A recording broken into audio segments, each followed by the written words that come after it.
Welcome to Shallow DeepDive, where we take a deepish dive into the shallow world of branding, advertising, and creative. I'm Joe Qualls.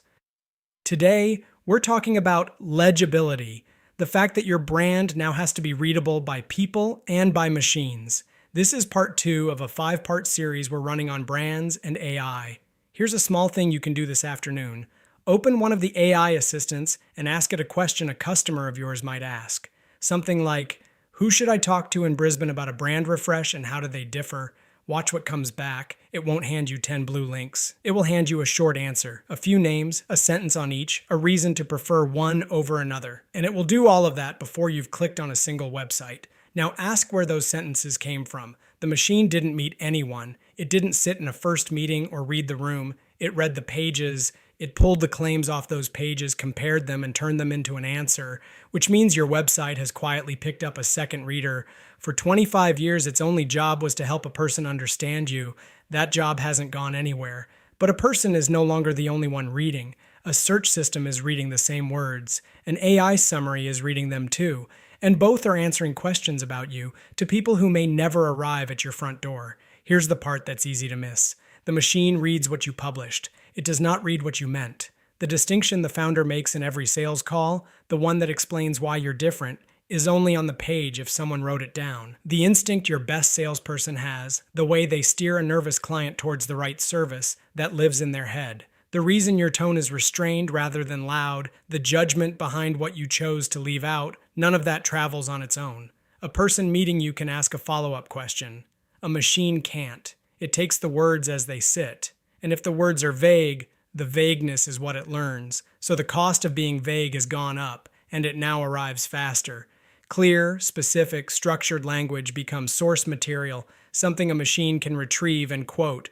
A plain heading, a claim stated once and stated straight, a service described in the words a client would actually search for. That's the stuff that gets picked up and passed on. Airy, interchangeable copy becomes noise it skips over. Picture 2 versions of the same about page. One says, we're a passionate team delivering exceptional outcomes for a wide range of clients. The other says, we design brands and websites for professional services firms in Australia, usually law, accounting, and architecture, usually at the point they've outgrown the identity they started with. The first could belong to anyone, so a machine has nothing to hold and nothing to quote.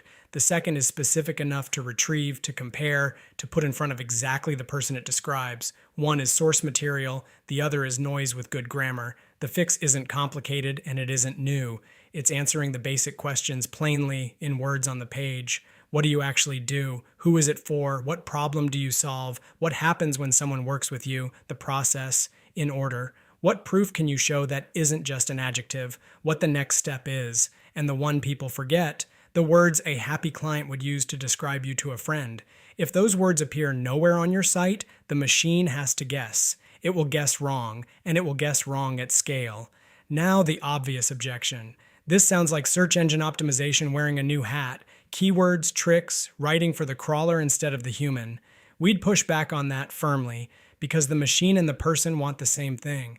Both are trying to work out quickly whether you're the right call. The tricks, the stuffed keyword, the invisible text, the page written to flatter a crawler, those get found out by the machine and the person alike. What holds up is the unglamorous version. Say clearly what you do.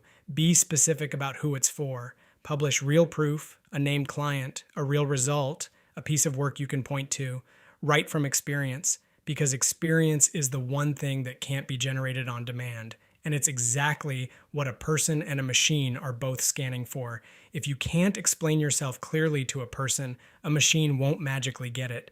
There's no version of this where you're illegible to humans and somehow legible to software. We made the case a couple of episodes back that a website should read like the first meeting with your best person. This is the same argument from the other side. The qualities that win a stranger in that first meeting, clear, prepared, specific, no waffle, are the same qualities a machine can actually read and repeat back.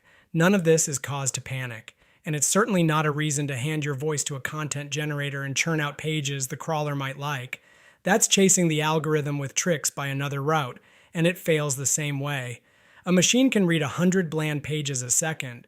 It can also tell, near enough, when there's nothing underneath them. Here's the honest summary. The machines haven't changed what good looks like. Vague, interchangeable copy was always a liability. It just used to fail slowly. A person would land on your homepage, feel nothing, and quietly leave, and you'd never know they'd been.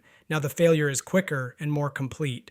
A machine reads the same empty page, finds nothing worth quoting, and leaves you out of the answer altogether. The penalty for being vague hasn't been invented. It's just been sped up. So if you take one thing from today, take this. Go and read your own homepage as if you were a stranger and a machine at once.